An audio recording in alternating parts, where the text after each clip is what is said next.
What is going on, guys, and welcome back to another episode of Louisiana Outdoorsman. I got something a little bit different for you guys today. So this video is definitely on a whim. I didn't know about this spot I'm gonna be going fishing at until yesterday. I'm gonna kind of show you guys right here. Walk out of my little shed, and basically I'm gonna be fishing in my backyard that I have no clue this spot was even here. So, but I call it my backyard. We actually have family property that we lease to the sugarcane farmers here, and as you can see, this is all sugarcane field all the way back to that tree line. So in this back tree line right here, all across here, is a drainage canal for all of the neighborhoods that are around this area, and I believe it somehow connects to a little bayou locally that's around here. And so yesterday, being that it was such nice weather, I was like, you know what, I don't want to sit inside no more. And being that it was Easter, I still didn't want to leave my family and go out on a fishing trip. So I said, you know what, I'm gonna just go walk the sugarcane field and see what's just to get out the house. So I get back there and I'm just looking in the water, and lo and behold, what do I see? I see bluegill, I see small long-nosed garfish, and I see some bass.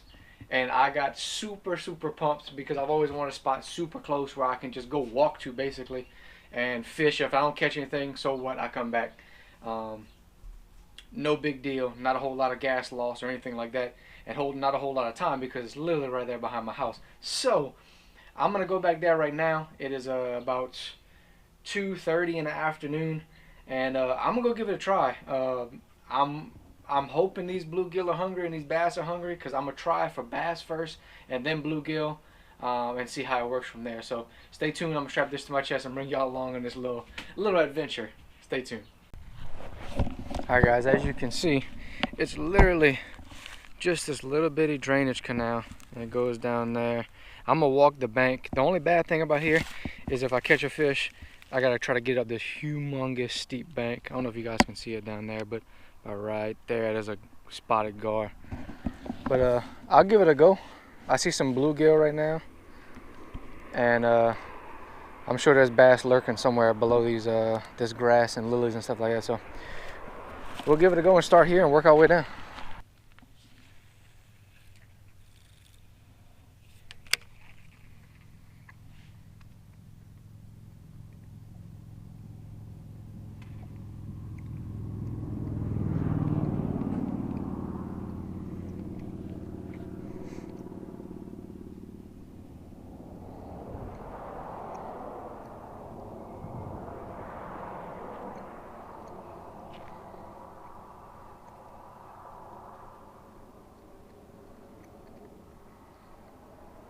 Oh, hello, nibble. There he is. Oh, he came off. That was a mistake on my end.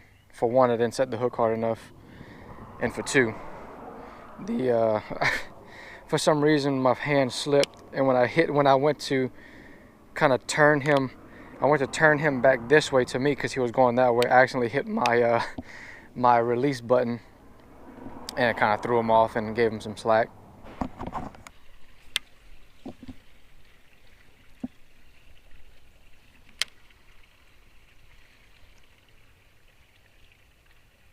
Oh, got him. Oh, he came off. How? They get caught up in the grass.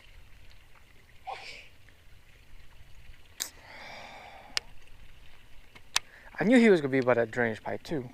I was about to say though, I wanted to say that earlier, because whatever's coming out of there, they're gonna eat. I know that. You think it was a bass? I know it was a bass. I know it was a bass. I just don't understand. I'm gonna attempt the impossible. There's literally a bass right there, just sitting in the edge of this grass, but there's literally no water around him. I'm gonna cast on land.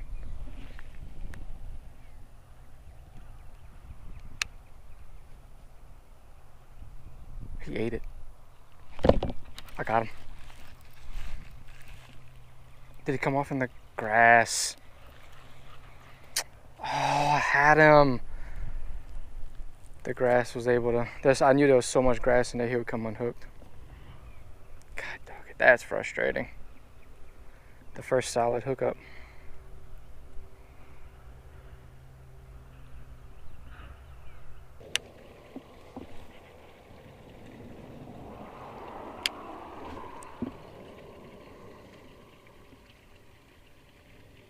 He's on it. Got him. No, no, no, not in the grass. No!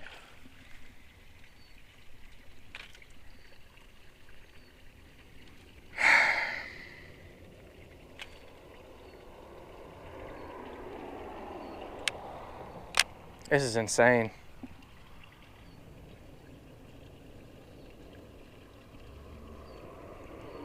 I knew the minute he got in that grass he was gonna come unhooked.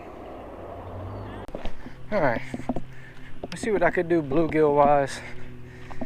I hooked a couple bass, but I couldn't get them up, so, and then some of them are not cooperating too well right now. They're kind of just going for it and swimming away, and you know, it's not going as planned. So, but there's a ton of bluegill in here, so I can imagine I should be able to at least get a few to give me a little nibble.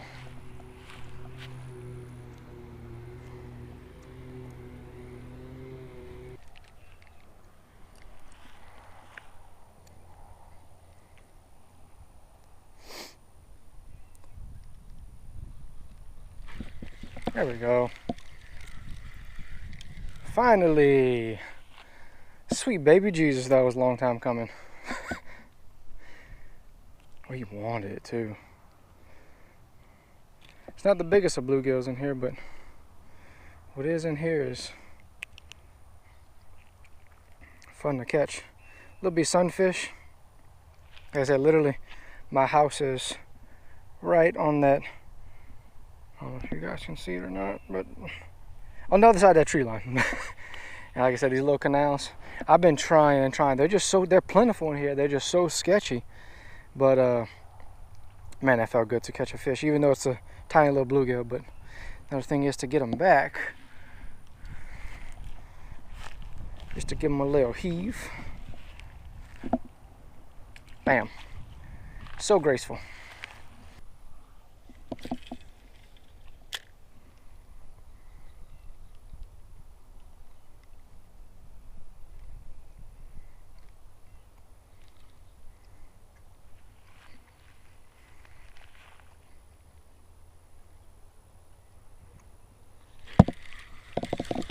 Hey, there we go. I knew he was hungry too. The minute that thing touched the water, he was all over it.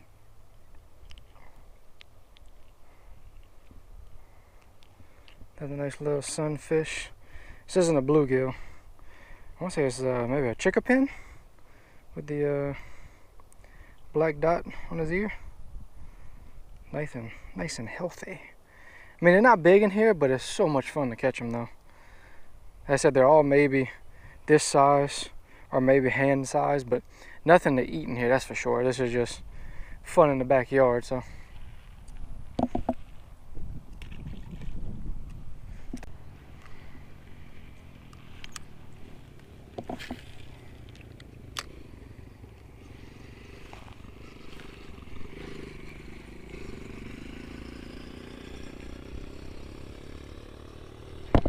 There we go.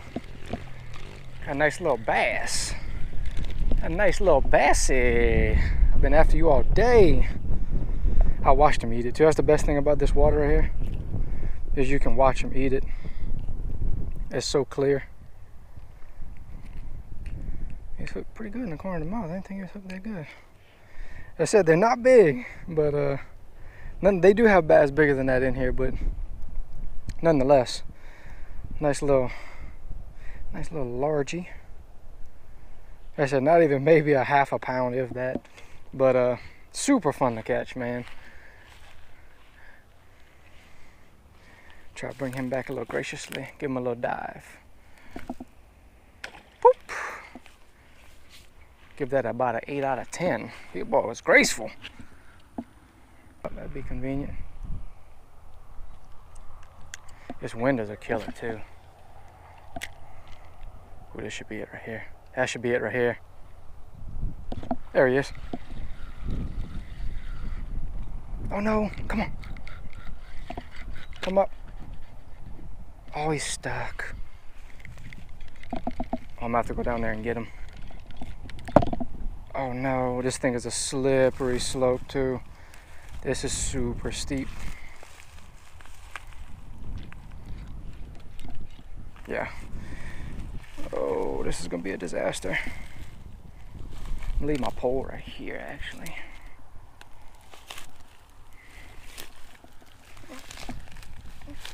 I'm just gonna pray that there's no snakes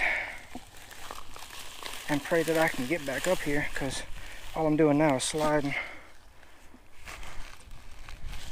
But ye old bass, I will get to him.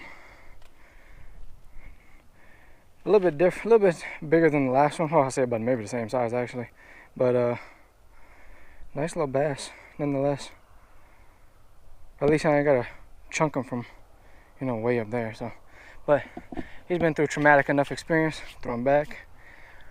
I ain't gonna swim right off for another day. All right, guys, I'm gonna call it quits right now. It's getting pretty hot out here, and I did not bring any water with me because I didn't think I was gonna be out here this long. These fish are a little bit more difficult than I thought they were gonna be, and it's the fact that I cannot get down there.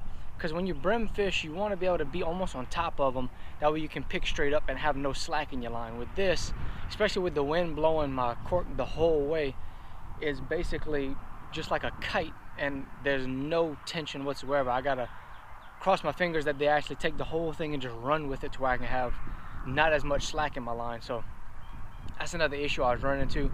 But overall, to have something like this in my backyard that I can come catch sunfish, bass, and possibly maybe a little spotted gar here and there. But I mean, like I said, to have this, to live here for 6 years and not realize that they had these fish back here